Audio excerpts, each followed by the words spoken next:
Buenas noches, hermanos, hermanas. Un día más aquí desde nuestra parroquia de la Ascensión de la Iglesia Española Reformada Episcopal, Comunión Anglicana, el que os habla el reverendo Miguel Ángel Pino. Un día más para conectarnos con el Señor, conectarnos con su palabra y dedicar un tiempo de nuestro día a día para estar consagrados a Él, en su presencia, orando y poniendo en las manos del Señor nuestras vidas. El tema de la pandemia se expone suficientemente en los medios y no queremos saturarnos de tantas noticias del tema de la pandemia, así que vamos a pasar, hermanos, directamente a poner esta reunión en las manos del Señor. Padre, te damos las gracias porque tú estás siempre dispuesto a escucharnos, porque tú estás siempre dispuesto a abrirnos los brazos y abrazarnos, Señor. Gracias porque tú estás siempre dispuesto a perdonarnos. Tú estás siempre dispuesto a, como el padre del hijo pródigo, ponernos un vestido nuevo y un anillo y celebrar fiesta. Gracias, Señor, porque tú nos acoges cada día en tu reino. Gracias, Señor, por todas las cosas buenas que tú haces por nosotros. En esta noche, Señor, presentamos esta reunión que hacemos para darte gloria a ti. Y te pedimos, Señor, que tú estés presente en ella, en este lugar, en nuestras casas y en nuestros corazones. Señor, manifiéstate a nuestras vidas. Nos acercamos a ti con la confianza de que tú te acercas a nosotros. En el nombre de Jesús. Amén. Y damos comienzo, hermano, a nuestro oficio. Si queréis, mientras estamos haciendo el oficio, si os viene algún motivo de oración y lo queréis poner ahí en comentarios antes de comenzar, yo puedo ir leyendo y después hacemos una oración por todo. Comenzamos nuestro oficio como cada día diciendo: en el nombre de nuestro Señor Jesucristo sea luz y paz. Amén. Desde el nacimiento del sol hasta donde se pone, sea alabado el nombre del Señor, sea el nombre del Señor bendito desde ahora y para siempre. Oh Dios, cuyo nombre es bendito desde la salida del sol hasta su ocaso, llena de ciencia nuestros corazones y abre nuestros labios en tu alabanza, para que como eres bendito con el debido honor por todos los siglos, así seas alabado de oriente a occidente por todas las naciones. Amén.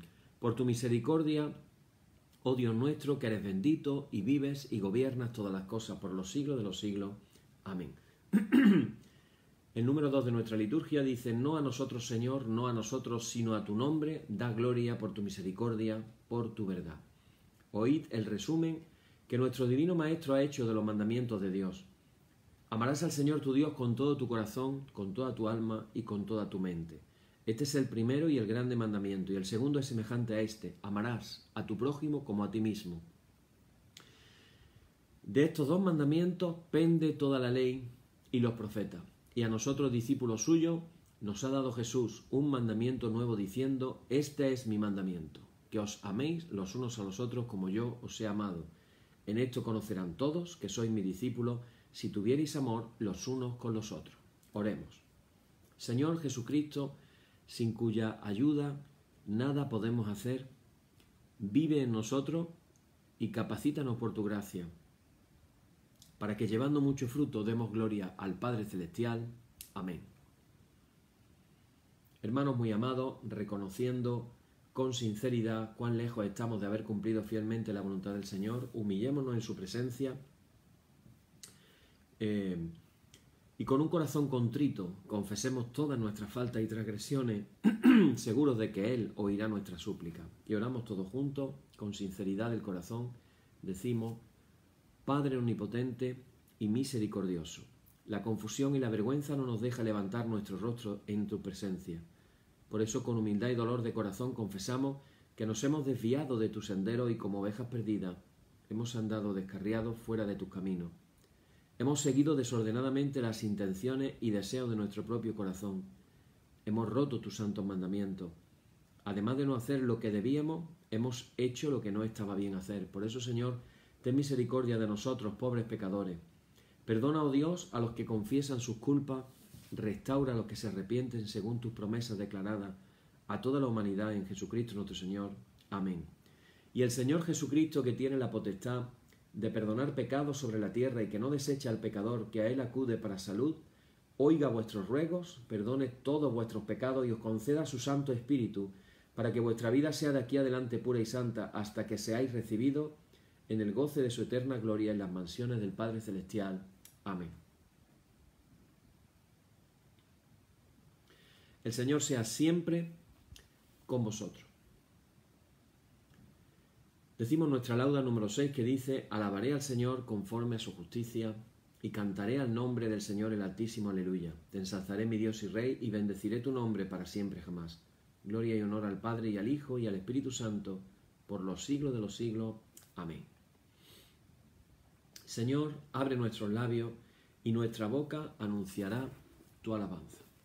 Seguimos nuestra lectura de los Salmos. Hoy nos va a corresponder leer el Salmo 105. Lo vamos a leer hasta el versículo 15 porque es un poquito larguito. Y lo vamos a leer hasta el versículo 15 y dice así la palabra del Señor. Alabad al Señor, invocad su nombre. Dad a conocer sus obras en los pueblos. Cantadle salmos. Hablad de todas sus maravillas. Gloriaos en su santo nombre. Alégrese el corazón de los que buscan al Señor. Buscad al Señor y su poder, buscad siempre su rostro. Acordaos de las maravillas que él ha hecho, de sus prodigios y de los juicios de su boca. Oh vosotros, descendencia de Abraham su siervo, hijos de Jacob, sus escogidos. Él es el Señor nuestro Dios. En toda la tierra están sus juicios. Se acordó para siempre de su pacto, de la palabra que mandó para 1000 generaciones, la cual concertó con Abraham, y de su juramento a Isaac. La estableció a Jacob por decreto, a Israel por pacto sempiterno, diciendo: a ti te daré la tierra de Canaán como porción de vuestra heredad. Cuando ellos eran pocos en número y forasteros en ella, y andaban de nación en nación de un reino a otro pueblo, no consintió que nadie los agraviase, y por causa de ellos castigó a los reyes. No toquéis, dijo, a mis ungidos, ni hagáis mal a mis profetas. Gloria y honor al Padre, y al Hijo, y al Espíritu Santo, por los siglos de los siglos. Amén. Nos quedamos con la frase del versículo 3 y 4, que dice: gloriaos en su santo nombre, alégrese el corazón de los que buscan al Señor. Buscad al Señor y su poder, buscad siempre su rostro. Busquemos al Señor, hermanos. Decimos en nuestra liturgia los domingos: buscaremos siempre su rostro. Buscaremos siempre el rostro del Señor. Y el rostro del Señor podemos encontrarlo de diferentes maneras, pero las dos principales son, la primera y la más importante, en nuestra relación de amor, es decir, la oración, nuestra relación de amor con el Señor, y a través de la lectura meditada, reflexionada y orada de la palabra del Señor. ¿Qué es lo que vamos a hacer en este momento? Vamos a seguir compartiendo. Iniciamos el tema de las 7 fiestas del Señor, y hoy nos tocaba centrarnos en cuál es el significado. Vamos a hablar algunas cositas más. Todavía no entramos en estudiar cada fiesta de una manera pormenorizada, sino que estamos introduciendo el tema todavía. Y hoy hablamos del significado de la palabra fiesta en la Biblia. Recordar, hermanos, que estamos hablando de que todo esto, el sentido que tiene todo esto que estamos compartiendo, no es otro que darnos cuenta, ser más conscientes de la importancia del Antiguo Testamento como fundamento del Nuevo. Diríamos que un grandísimo porcentaje de lo que tenemos en el Nuevo Testamento. Recordar que siempre estuve enseñando la Biblia para que nos demos cuenta de la diferencia. A la derecha o a tu izquierda, no sé cómo se ve en tu aparato, tenemos el Nuevo Testamento. Y este sería el Antiguo Testamento. ¿Veis la diferencia de hojas, verdad? Bueno, pues esto está fundamentado en el Antiguo Testamento. Os he recomendado una lectura del capítulo número 23 de Levítico. Levítico 23, que es un capítulo, por cierto, bastante largo y que se titula precisamente Las fiestas solemnes. Daros cuenta que cuando a nosotros se nos ocurre la feliz idea y nos ponemos como propósito leer la Biblia y decimos: voy a hacer el propósito de leer la Biblia desde el Génesis hasta el Apocalipsis. Por cierto, yo recomiendo que si alguien no lo ha hecho, que lo puedas hacer, que lo puedas leer, que puedas leer tu Biblia entera, desde de la primera hoja hasta el final, hasta la última hoja. Y cuando lo hagas, pues vuelve a repetir otra vez. O sea, esto es un no parar, un no terminar. Yo he perdido la cuenta de la cantidad de veces que he podido leer la Biblia entera. He perdido la cuenta. Pero empezamos con Génesis, los primeros capítulos, la creación, Noé, el arca, después nos vamos a Abraham, los patriarcas, etcétera, etcétera. Hasta que llegamos a Éxodo. En Éxodo empieza la historia, el faraón, las plagas, Moisés, el rescate, etcétera, etcétera. Ya llegan al desierto, los milagros, el maná. La cosa puede ir para adelante. Pero, ay amigo, cuando llegamos a Levítico, ahí se nos cae el alma a los pies. Empezamos a leer Levítico y no nos enteramos ni papa. No nos enteramos de nada. ¿Y qué pasa? Que muchos nos desmoralizamos y hasta ahí llegó nuestra lectura entera de la Biblia. Hemos llegado a Levítico y ya ahí se perdió el tema. Bueno, yo te animo, hermano, a que persistas. Aprendamos a leer la Biblia por lo menos una vez con una lectura rápida. ¿Eso qué significa? Pues que la leas, no te voy a decir deprisa y corriendo, pero que no te pares versículo a versículo, porque tenemos la feliz idea de que la única manera de leer la Biblia es parándonos en cada versículo, tratando de ver que haya una grandísima revelación de Dios en un solo versículo de la Biblia.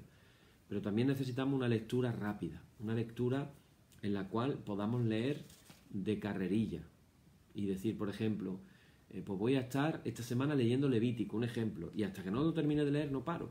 Y voy a estar un tiempo cada día leyendo la Biblia, hermanos, yo lo recomiendo, ¿vale?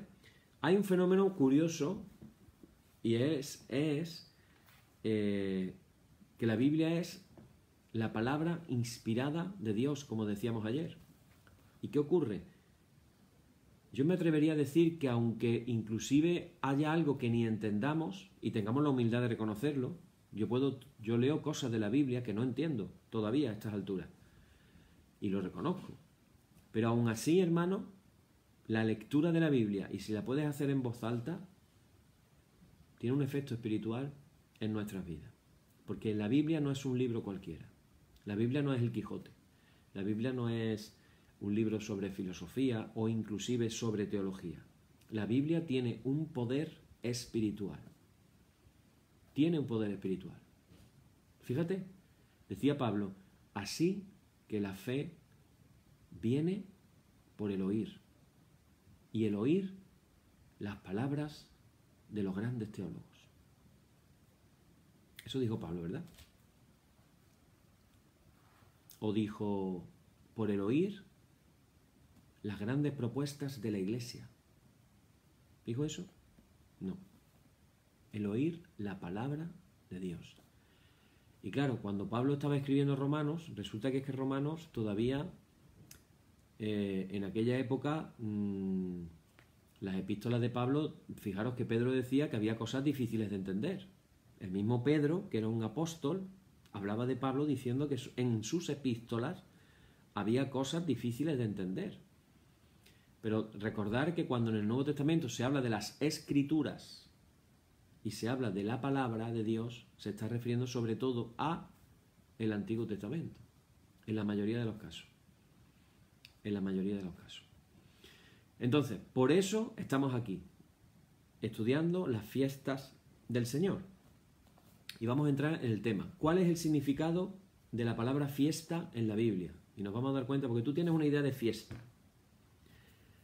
Si yo le preguntara a un sevillano qué es una fiesta, ¿qué pensaría?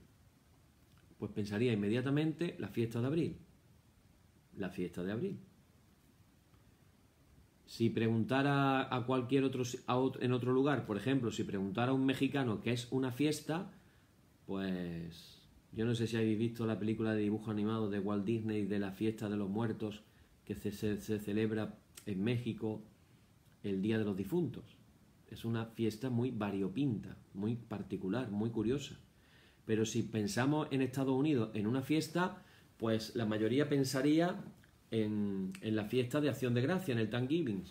O si pensáramos en el Islam, que es para ellos una fiesta, inmediatamente se va a la idea al Ramadán, que es en el mes de agosto, y que hacen ayuno, pero también después de ayunar se ponen de comer bien.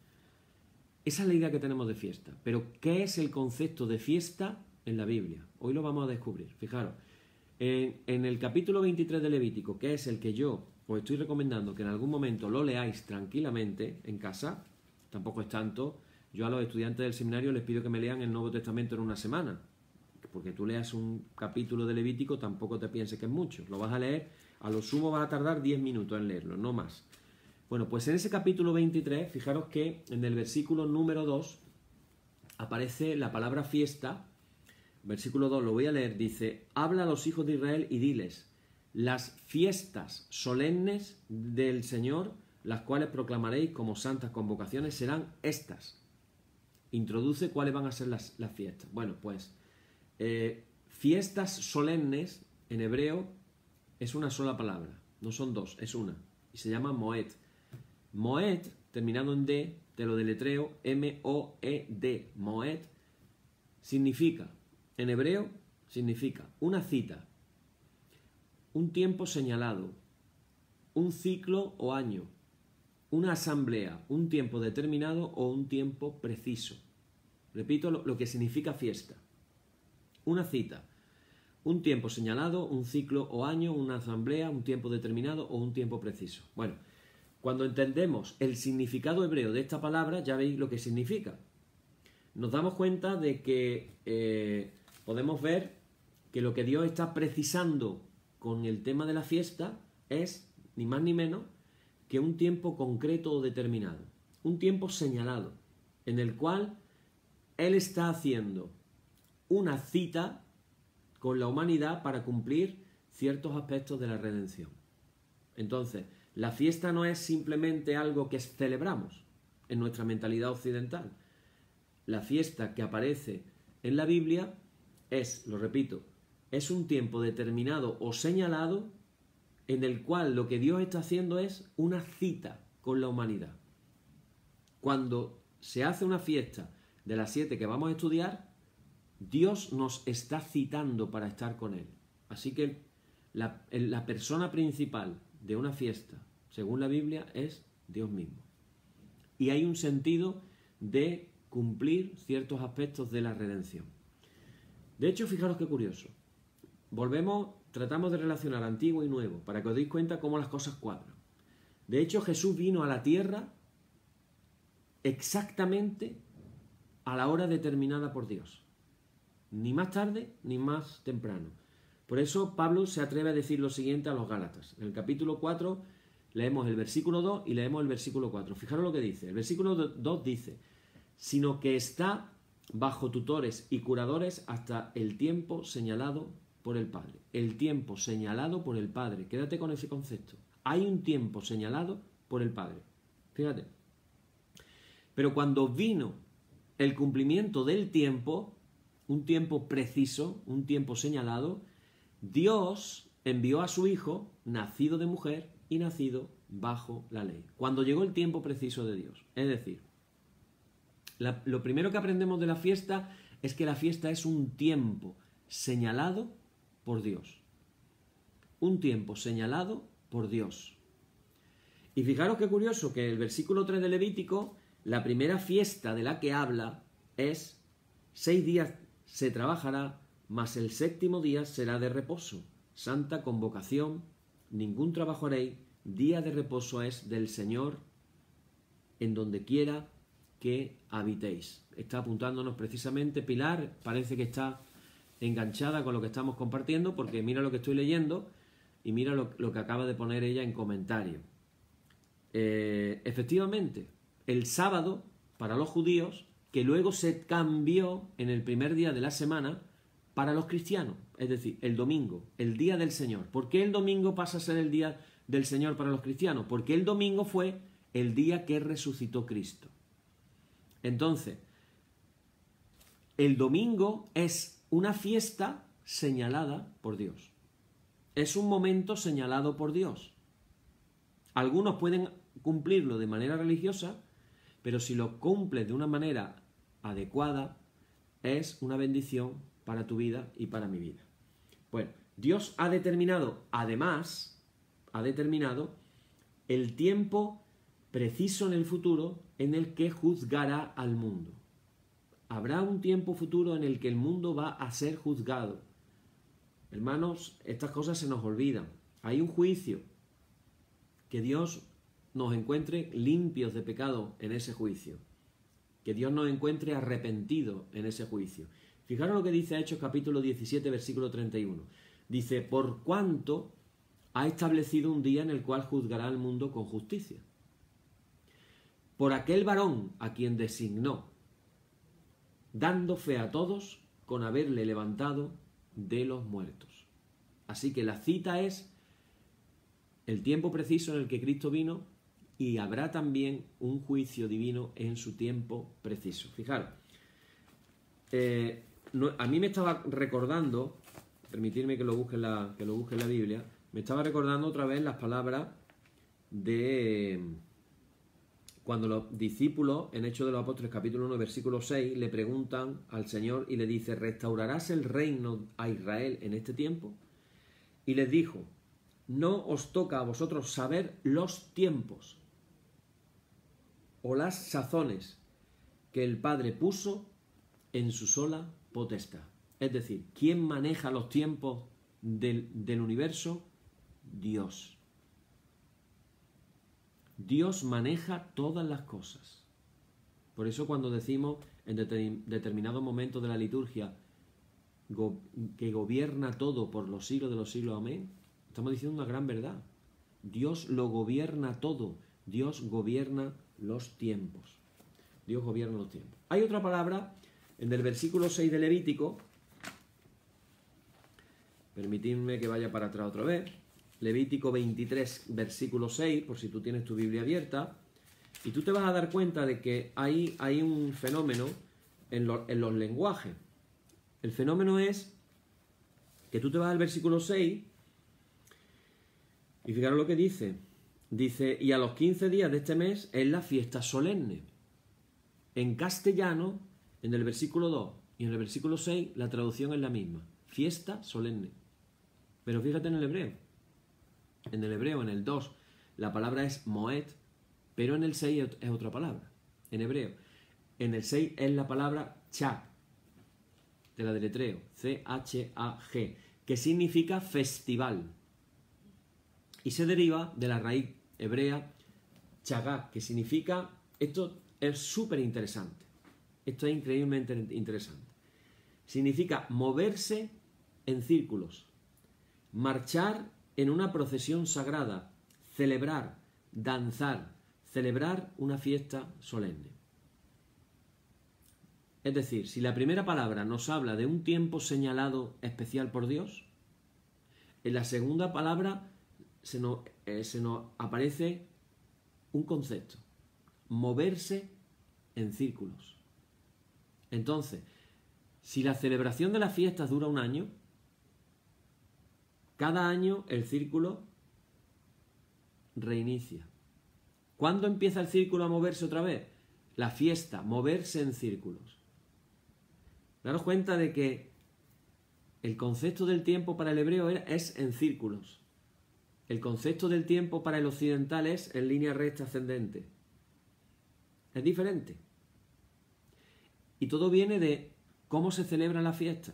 Entonces, hay una fiesta que es la del comienzo del año, el año nuevo podríamos llamarla, para entendernos, y ahí empieza el círculo.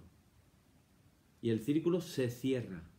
Por eso dice, la palabra fiesta es cha, que significa moverse en círculo.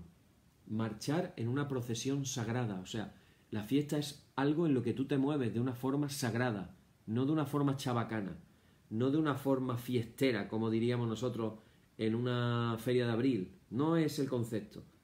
Estás marchando en una procesión sagrada, en algo sagrado. Estás celebrando, Estás haciendo danza, pero estás celebrando de una manera sagrada. Con ello nos damos cuenta que Dios da las fiestas como parte de un ciclo que tenemos que guardar todos los años, con el fin de que al celebrarlo podamos llegar a tener un mayor entendimiento del plan divino de redención del mundo. Así que el rol que Jesús como el Mesías juega en la redención y además nuestra relación con Dios en cuanto a la forma de crecer hasta alcanzar la madurez espiritual. Repito, las fiestas que Dios nos ha dado es parte de un ciclo que tenemos que guardar todos los años. Claro, cuando hablamos de las 7 fiestas judías, la cosa está muy clara. Pero si pensamos en cristianos, podríamos decir, bueno, ¿y ahora en cristianos qué? ¿Cómo funciona ese ciclo? Y aquí tengo que compartir que la Iglesia en cierta manera ha habido cosas que ha salvaguardado o ha, vamos a decir, reinterpretado y adaptado a la vida cristiana. Entonces, por ejemplo, nosotros no celebramos la Pascua judía, aunque es bonito celebrarlo también de una manera cristiana. ¿Qué es lo que celebramos esa semana que los judíos celebran su Pascua? ¿Qué celebramos? Nosotros celebramos la Semana Santa. Domingo de Ramos, jueves, Viernes Santo, Domingo de Resurrección. En la fiesta de Pentecostés tenemos la misma fiesta. Mucha gente piensa que la fiesta de Pentecostés es cristiana y está equivocada. La fiesta de Pentecostés es judía, es del judaísmo, como ya veremos cuando estudiemos la fiesta. Y así, lo que sí observamos es que la Iglesia sí ha retenido la costumbre judía, por ejemplo, 2 costumbres sobre todo, de hacer unas lecturas fijas todos los sábados. En el judaísmo a esas porciones de la palabra le llaman, en hebreo se llaman parashot. Parashot, lecturas, o más bien porciones, las porciones de la palabra de Dios. En esas porciones siempre buscan que haya una lectura de la Torá, del Pentateuco, y una lectura del resto del Antiguo Testamento, normalmente los profetas. ¿Qué ocurre? Que si recordáis, Jesús en el capítulo 4 de Lucas hace referencia a que él en la sinagoga de Nazaret se puso en pie, tomó el rollo de Isaías como tenía por costumbre y se puso a leer. Y ahí es cuando empieza a leer aquello de el Espíritu del Señor me ha ungido para anunciar la buena nueva a los pobres, etc. Después soltó el rollo, miró a la gente y le dijo, esto que se acaba de leer, hoy se ha cumplido aquí.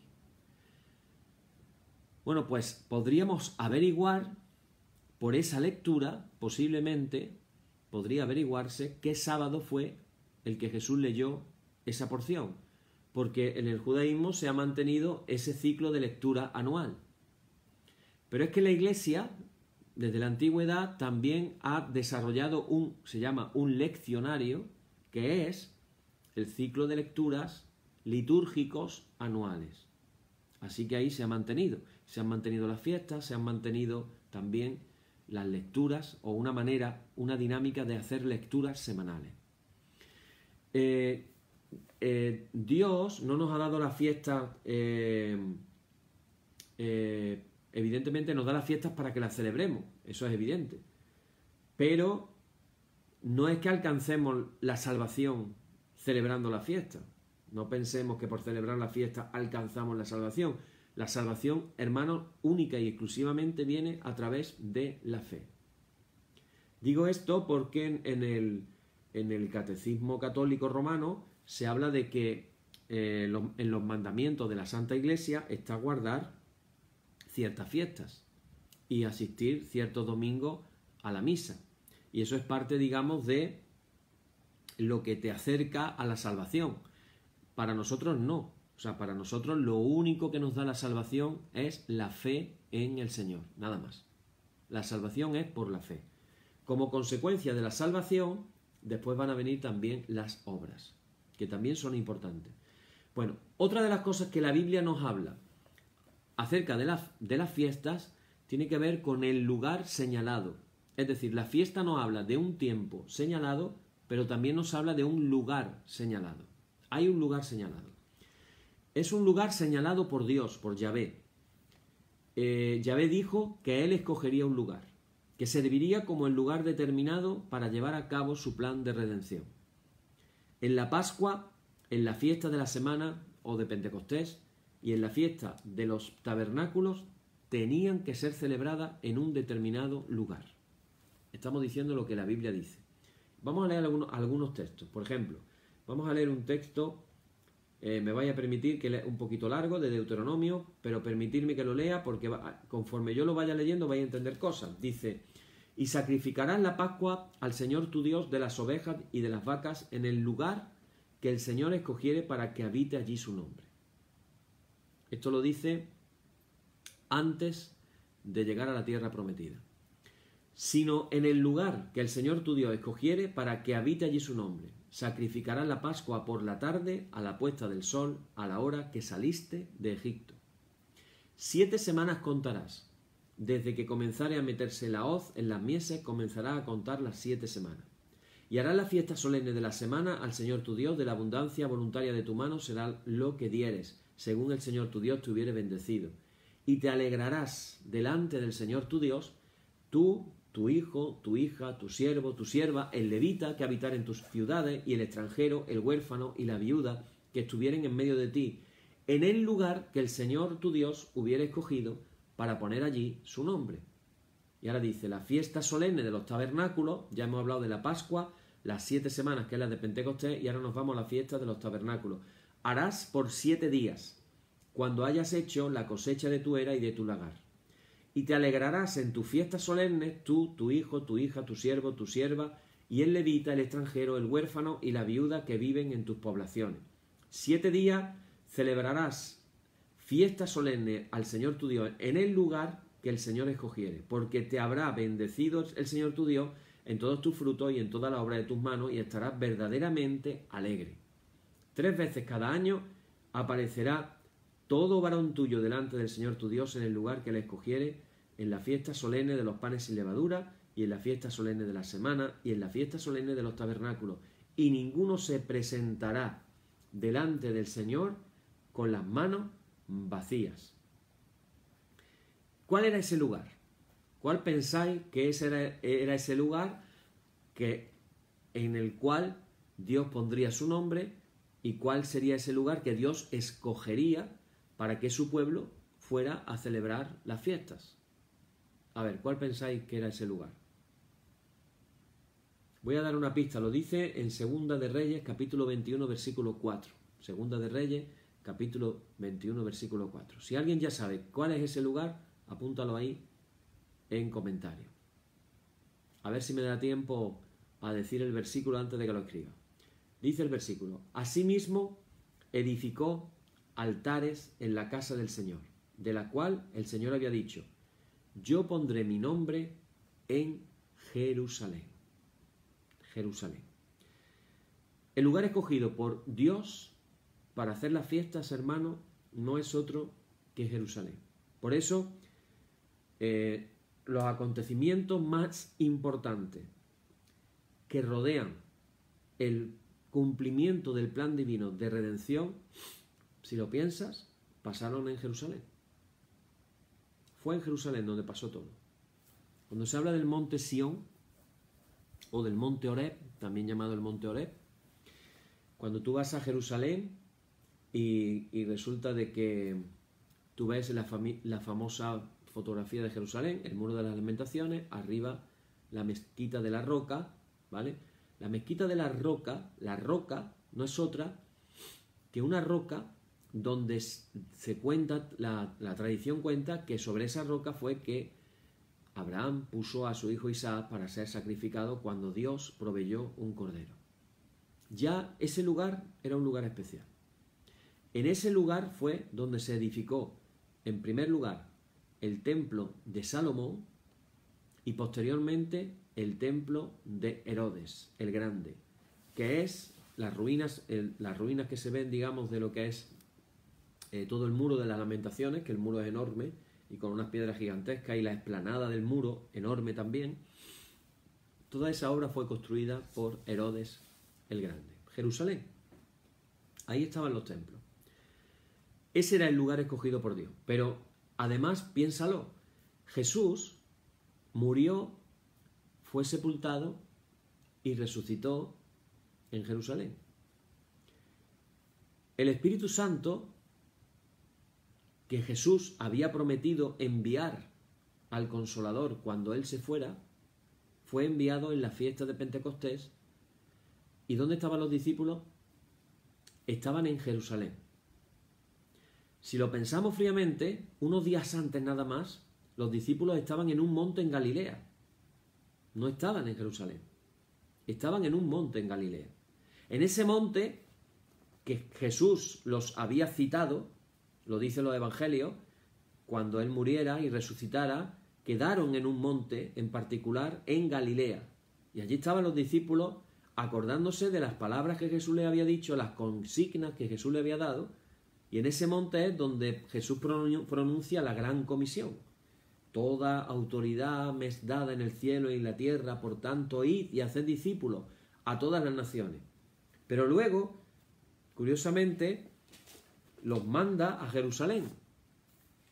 A partir de ahí, en ese tiempo, se cuenta cómo Jesús, después de la resurrección, durante 40 días se le estuvo apareciendo a los discípulos. Lo dice, a quienes también después de haber padecido se presentó vivo con muchas pruebas indubitables, apareciéndoseles durante 40 días y hablándoles acerca del reino de Dios. Y estando juntos, les mandó que no se fueran de Jerusalén, sino que esperasen la promesa del Padre, la cual les dijo: oísteis de mí. Pero es que habían estado en el monte de Galilea. En el monte de Galilea, misteriosamente, Jesús los envía, los comisiona. Pero cuando tienen que recibir el Espíritu Santo, les dice que no se vayan de Jerusalén. Y la pregunta es, ¿por qué Jesús les dice que lo esperasen en Jerusalén, que no se fueran de Jerusalén? ¿Sabes por qué? Porque cuando Él murió y resucitó, ellos se habían ido de Jerusalén. Ellos habían vuelto a Galilea. Ellos habían vuelto a sus trabajos, a la pesca, a Cafarnaúm. Allí se habían vuelto a su vida normal y corriente. Ellos se habían marchado ya sin esperanza ninguna, pensando que ya todo había terminado. Entonces, cuando Jesús va a ascender, antes de ascender al cielo, les dice: no os vayáis de Jerusalén. Y la pregunta es, ¿por qué tenía que descender el Espíritu Santo en Jerusalén?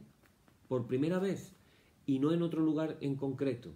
Y aquí hablamos otra vez, hermanos, de la soberanía de Dios, que estableció las fiestas solemnes, en las cuales 3 fiestas, 3 veces al año había que subir a Jerusalén. Ese era el lugar donde se celebraba la fiesta. Por eso, en aquella famosa fiesta de la Pascua en Jerusalén, no sabemos si en el año 27 o 28, la última fiesta que Jesús celebró en Jerusalén estaba llenísima de gente. Y ahí en tanta gente que había, vieron a Jesús y vieron cómo Jesús fue crucificado por nuestros pecados. Jerusalén, además, es el lugar donde dice la profecía que el Mesías regresará y posará su pie en el monte de los Olivos en su segunda venida. Zacarías capítulo 14, versículo 4 dice: y se afirmarán sus pies en aquel día sobre el monte de los Olivos que está enfrente de Jerusalén al oriente, y el monte de los Olivos se partirá por medio hacia el oriente y hacia el occidente, haciendo un valle muy grande, y la mitad del monte se apartará hacia el norte y la otra mitad hacia el sur. Yo he estado allí en el monte de los Olivos, hermano, y yo sabía de esta profecía, y a mí me daba una alegría inmensa saber que allí en ese monte pondría su primer pie cuando llegara en la segunda venida a la tierra Jesús. Es curioso porque los musulmanes creen en la profecía. Creen en esa profecía. Porque Jerusalén está amurallada y tiene 12 puertas. Jerusalén tiene 12 puertas. Todas las puertas de Jerusalén se encuentran en perfecto estado y están abiertas. Es decir, toda función tiene su función. Puertas que se abren. Menos la puerta que está justo enfrente del Monte de los Olivos. Entonces los musulmanes en esa ladera han hecho un cementerio musulmán y han tapiado la puerta por la que tendría que entrar cuando Cristo llegue. Pensarán ellos que esos simples ladrillos pueden detener al Rey de Reyes y Señor de Señores. Pero para que veáis que ellos creen, de alguna manera, en la profecía. Jerusalén será, hermano, lo queramos o no lo queramos, el centro de atención y de controversia en todo el mundo antes de la venida. Ya lo es, pero más todavía. El otro día yo escuchaba al director, a ver si lo sé decir, el hombre es un catedrático, el doctor Reutemann. Yo le veo acento de argentino, pero afincado allí judío, afincado en Argentina hay muchos judíos, afincado en Jerusalén, y él es el director del Museo del Libro, el mayor especialista de los manuscritos del Mar Muerto. Y le estaban haciendo la pregunta del millón. La pregunta del millón es, ¿está Israel listo para construir el tercer templo? Como dice la profecía cristiana y la profecía bíblica también del Antiguo Testamento. Y la respuesta de él era muy apurada. O sea, él decía, está listo, pero también es consciente de que el día de que comiencen a construir el tercer templo iniciamos la Tercera Guerra Mundial. Porque el templo se tiene que construir justo donde está la mezquita de la roca. Entonces quiere decir que para poder construir el templo judío habría que derribar la mezquita de la roca, que es un lugar sagrado para el Islam. Con lo cual, imaginaros, ¿no? Dice, fijaros, también se habla de Jerusalén para el futuro, para la segunda venida del Mesías. Hay un pasaje también de Zacarías, voy a leer varios versículos salteados. Dice, he aquí yo pongo a Jerusalén por copa que hará temblar a todos los pueblos, de alrededor contra Judá en el sitio contra Jerusalén. Y en aquel día yo pondré a Jerusalén por piedra pesada a todos los pueblos. Todos los que se la cargaren serán despedazados. Bien que todas las naciones de la tierra se juntarán contra ella. Porque yo reuniré a todas las naciones para combatir contra Jerusalén, y la ciudad será tomada y serán saqueadas las casas y violadas las mujeres, y la mitad de la ciudad irá en cautiverio, mas el resto del pueblo no será cortado de la ciudad. Después saldrá el Señor y peleará con aquellas naciones como peleó en el día de la batalla. Y se afirmarán sus pies en aquel día, como acabamos de leer, sobre el Monte de los Olivos, que está enfrente de Jerusalén al oriente, y el Monte de los Olivos se partirá por en medio. Bueno, pues ahí vemos que está predicho lo que va a pasar, no solamente lo que ya pasó cuando Jesús vino, sino también lo que va a pasar en su segunda venida a través de la profecía. Termino diciendo que las reuniones tenían que ser 3 veces al año, aunque hay un total de 7 fiestas. 7 significa el número divino de la perfección y la plenitud en la Biblia. Por cierto, mi número favorito, el 7. Era ya favorito antes de saber lo que significaba, pues cuando me enteré de lo que significaba, pues todavía más impresionante. Por cierto, que estoy hablando del 7, el número perfecto en la Biblia, y ahora mismo estamos en directo 7 personas. La cosa tiene su causalidad también, o su casualidad. Bueno, Yahvé divide las fiestas en 3 épocas, 3 veces al año. La primera época, las fiestas de la Pascua, los panes sin levadura y las primicias, que se encuentran todas en el mes de Nisán, que es el primer mes del calendario religioso en la primavera. Otro grupo sería las fiestas de la semana o Pentecostés, que se celebra durante el tercer mes, que es el mes hebreo de Sivan. Y otro grupo la fiesta de las trompetas, la expiación, el Yom Kippur, y la fiesta de los tabernáculos o Sukkot, que se celebran en el 7º mes de Tisrei, que cae en el otoño. Y aquí hablamos, y con esto estamos terminando, hemos hablado del 7, pero hablamos también del 3. El 3. Yo cuando pienso en el 3, desde un punto de vista bíblico, inmediatamente pienso en la Trinidad. En la Trinidad. El Padre, el Hijo y el Espíritu. Pero cuando tú lees el 3 en la Biblia, representa el testimonio completo y perfecto. Tiene que ver con el testimonio perfecto y completo. Parece que Dios necesita el 3 para que haya un testimonio completo. Por eso dice en Deuteronomio capítulo 17, versículo 6, voy a leer este texto bíblico y ahora respondo la pregunta. Dice, por el dicho de 2 o 3 testigos, morirá el que hubiera de morir, no morirá por el dicho de un solo testigo. Es decir, para que una cosa sea cierta, tiene que haber 3. El 3. Repito los 3 grupos de las fiestas. Perdonadme si voy un poquito rápido.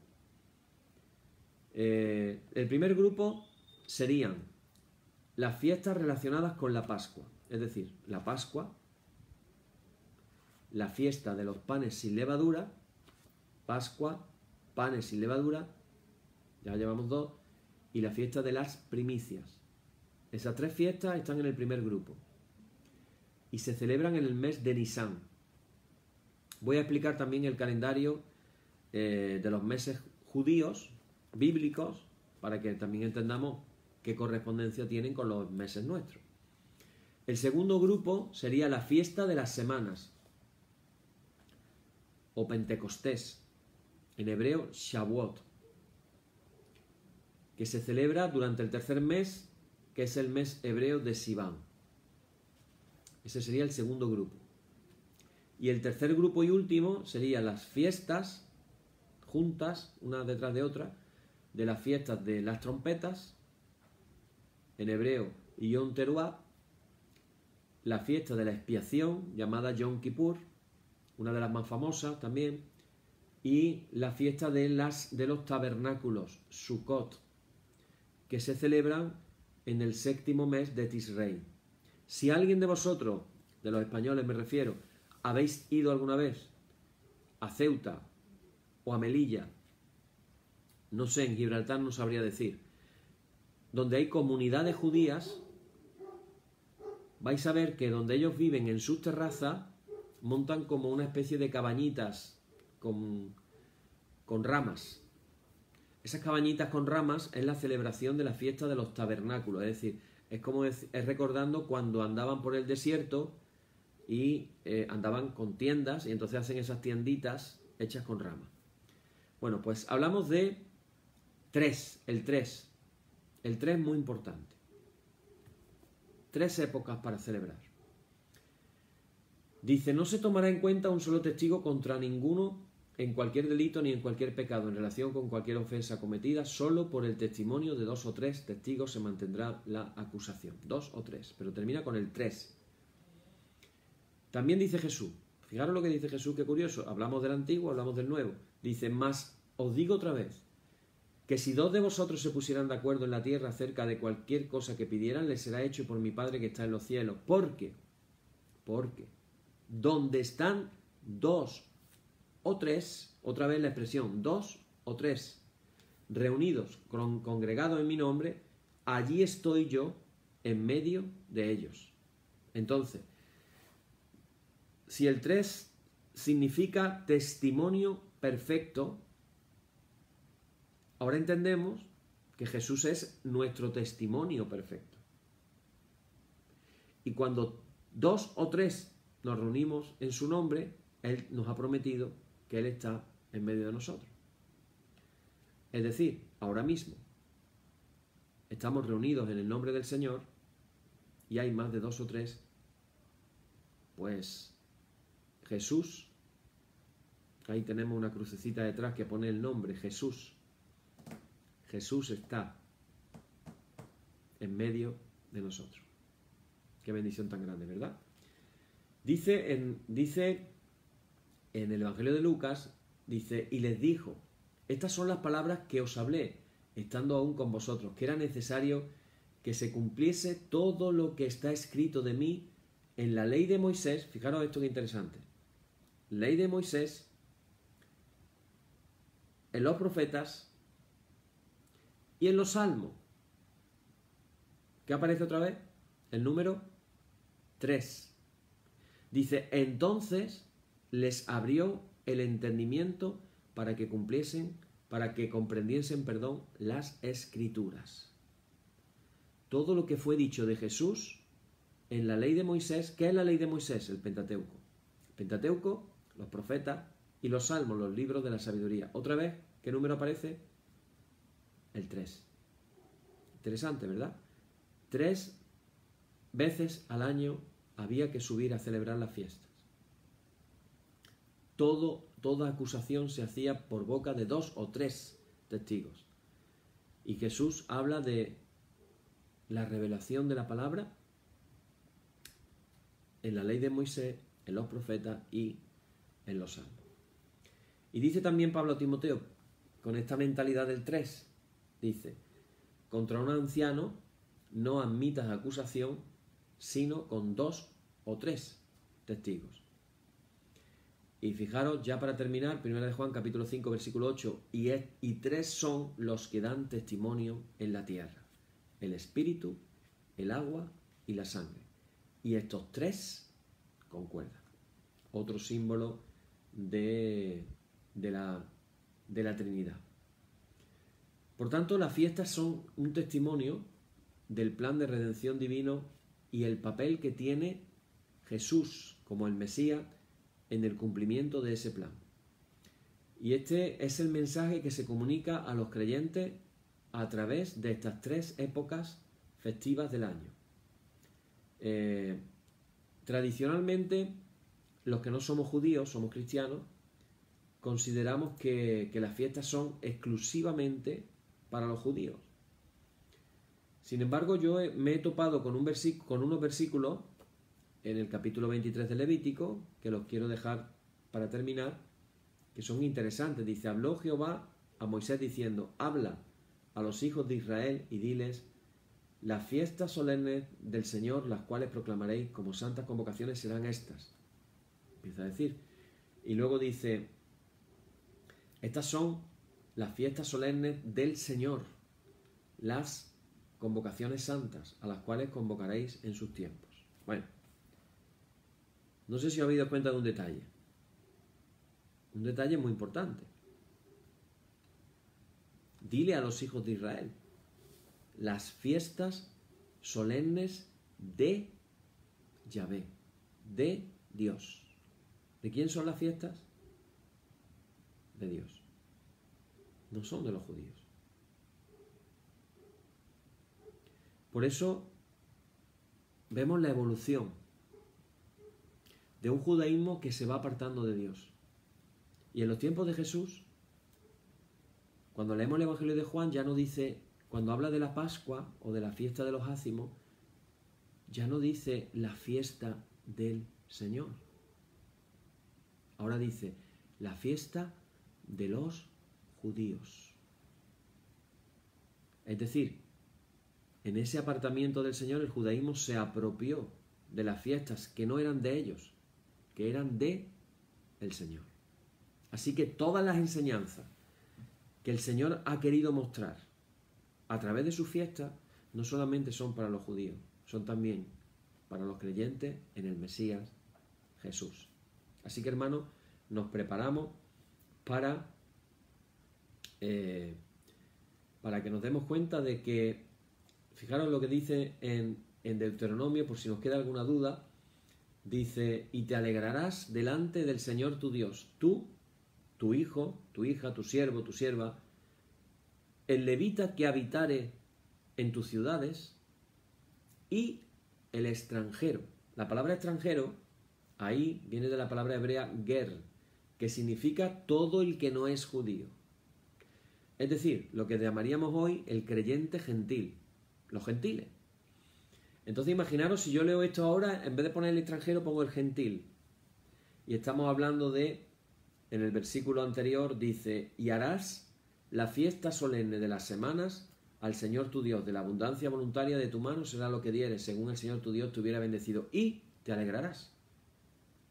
¿Quién se alegrará delante del Señor?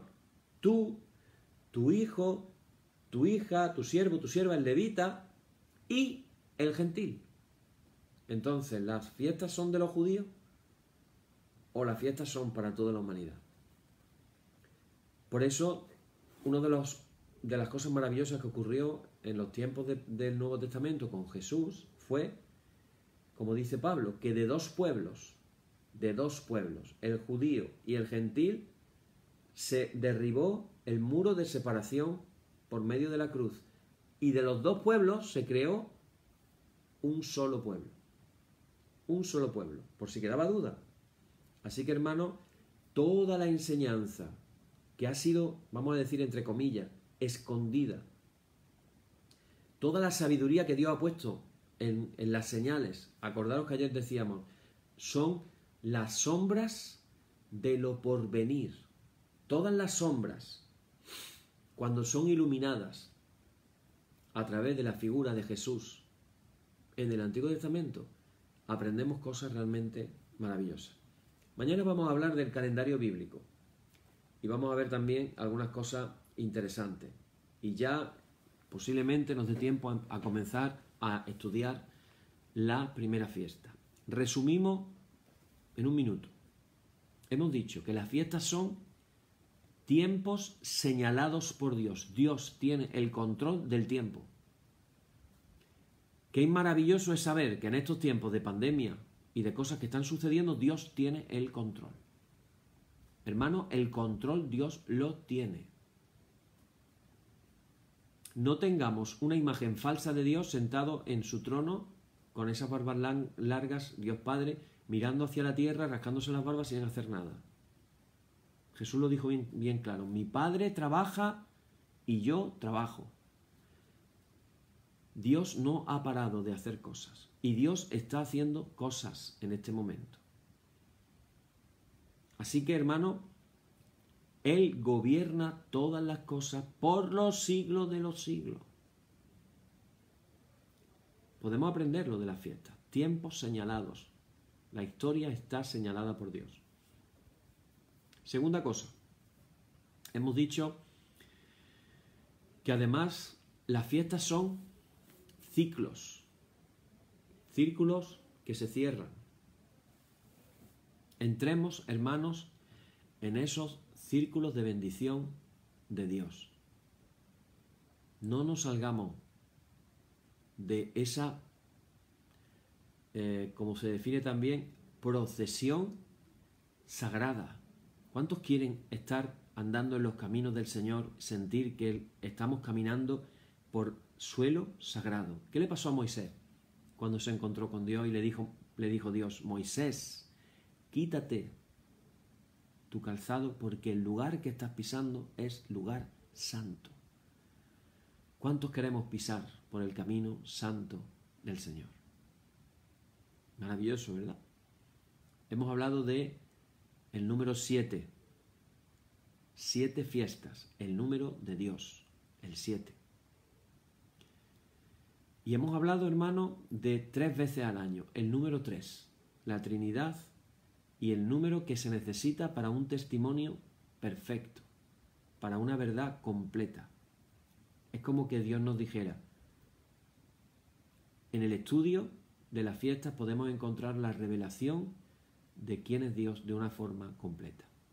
Hermano, me quedo, ya para terminar, con el versículo que hemos leído del Evangelio en el que dice que Jesús les abrió las Escrituras, les reveló las Escrituras. Podemos pedirle al Señor, Señor, con humildad, danos revelación de tus Escrituras, muéstranos tus Escrituras, que podamos ver lo que tú estás viendo, que podamos sentir lo que tú estás sintiendo, que no andemos en tinieblas, lo decimos en el oficio, ilumina nuestros corazones, quita toda tiniebla de nosotros, danos luz, que es lo primero que decimos cuando empezamos el oficio, sea luz y paz, danos la luz de la revelación de tu palabra. Pidámoselo al Señor y vamos a ver cuántas cosas bonitas nos revela en estos días y cómo somos alimentados por la palabra del Señor. Dicho esto, pues decimos como cada día, declaramos: oh Señor, santifícanos en tu verdad, tu palabra es la verdad. Amén. Y confesamos ahora todos el símbolo apostólico diciendo: creo en Dios Padre Todopoderoso, Creador del cielo y de la tierra, y en Jesucristo, su único Hijo, nuestro Señor, que fue concebido por obra del Espíritu Santo, nació de María Virgen, padeció bajo el poder de Poncio Pilato, fue crucificado, muerto y sepultado, descendió a los infiernos, al tercer día resucitó de entre los muertos, subió a los cielos, está sentado a la diestra de Dios Padre Todopoderoso, de donde ha de venir a juzgar a los vivos y a los muertos. Creo en el Espíritu Santo, en la Santa Iglesia Católica, la comunión de los santos, el perdón de los pecados, la resurrección de la carne, en la vida eterna. Amén. Amén. Pues vamos a hacer una oración antes de orar la oración del Señor. Vamos a orar. Tenemos un hermano que está, el padre de Damaris Lagares y Esther Lagares. Vamos a orar por él, que está en el hospital. Y también vamos a orar por el reverendo Jesús Rebollo, que también está en el hospital, para que Dios los acompañe y Dios pueda darle sabiduría a los médicos. Padre, en esta noche queremos presentarte a todos nuestros enfermos. También te presentamos las enfermedades, porque creemos que tú eres un Dios sanador, que en ti está todo el poder para sanar. Así que en esta noche, Señor, te pedimos que tú pongas tu mano sanadora sobre todos los hermanos de nuestra parroquia de la Ascensión, todos los familiares con algún tipo de enfermedad.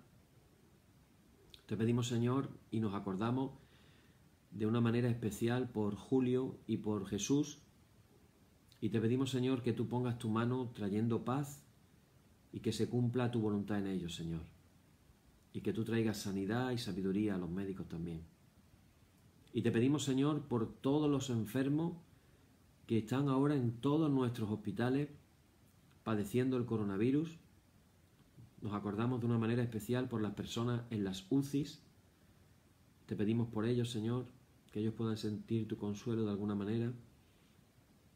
Te pedimos, Señor, que tú guardes a nuestros niños, nuestros nietos, nuestros jóvenes a la vuelta al colegio en esta semana y la que viene, y que tú nos guardes de todo mal y traiga una sanidad perfecta a cada uno de nosotros. Te lo pedimos, Padre, en el nombre de Jesús. Amén. Y así oramos todos juntos, hermanos. Oramos la oración que el Señor nos enseñó diciendo: Señor, ten misericordia de nosotros. Cristo, ten misericordia de nosotros. Señor, ten misericordia de nosotros. Padre nuestro, que estás en los cielos, santificado sea tu nombre. Venga a nosotros tu reino y hágase tu voluntad, así como en el cielo, así también en la tierra. Danos el pan de cada día. Y también te pedimos, Señor, que perdones nuestras deudas, así como nosotros perdonamos a nuestros deudores, y no nos dejes caer en la tentación, mas líbranos del mal. Amén. Líbranos del mal y confírmanos en tu temor con toda obra buena, oh Trinidad, Dios nuestro, que eres bendito y vives y gobiernas todas las cosas por los siglos de los siglos. Amén. Señor, muéstranos tu misericordia y danos tu salud. Llena a tus ministros de virtudes y de alegría a tu pueblo escogido. Acuérdate siempre de esta congregación que tú has poseído desde el principio. Oh Dios, purifica nuestros corazones y no quites de nosotros tu Santo Espíritu. Por la tarde, de mañana y al mediodía, justo es, oh Señor, que te alabemos. Señor Dios omnipotente, que de la tarde, la mañana y el mediodía has hecho un día solo, y has mandado al sol que conozca su ocaso, abre, te rogamos, las tinieblas de nuestros corazones, y brillando tú en ellos, te conozcamos como Dios verdadero y luz eterna. Amén. Por tu misericordia, oh Dios nuestro, que eres bendito y vives y gobiernas todas las cosas, por los siglos de los siglos. Amén. Hermano, en el nombre de nuestro Señor Jesucristo terminemos con paz. Gracias sean dadas a Dios. Amén. Y la paz que al subir a los cielos dejó Jesús a sus discípulos sea siempre con vosotros en toda su plenitud. y la bendición de Dios el Padre Omnipotente y del Hijo y del Espíritu Santo descienda sobre vosotros y more en vosotros eternamente. Amén. Amén, hermanos, pues seguimos en oración, seguimos en expectativa de que Dios nos siga hablando, Dios nos traiga revelación de su palabra. Alimentémonos con ella, llenémonos del Espíritu Santo, llenémonos de su palabra, estemos cerca de Dios y dejemos que Él nos transforme, que Él nos moldee, que Él nos cambie. Hay un versículo que, a ver si soy capaz de encontrarlo, esperemos que sí, que se encuentra, a ver si soy capaz.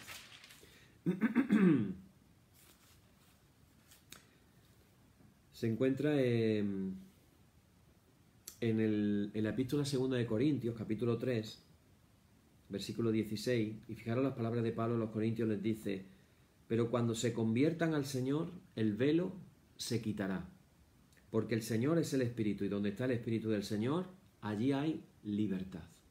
Y ahora fijaros lo que dice: por tanto, nosotros todos, mirando a cara descubierta, como en un espejo, la gloria del Señor, somos transformados de gloria en gloria, en la misma imagen, como por el Espíritu del Señor. Nos quedamos con esta última palabra: somos transformados de gloria en gloria.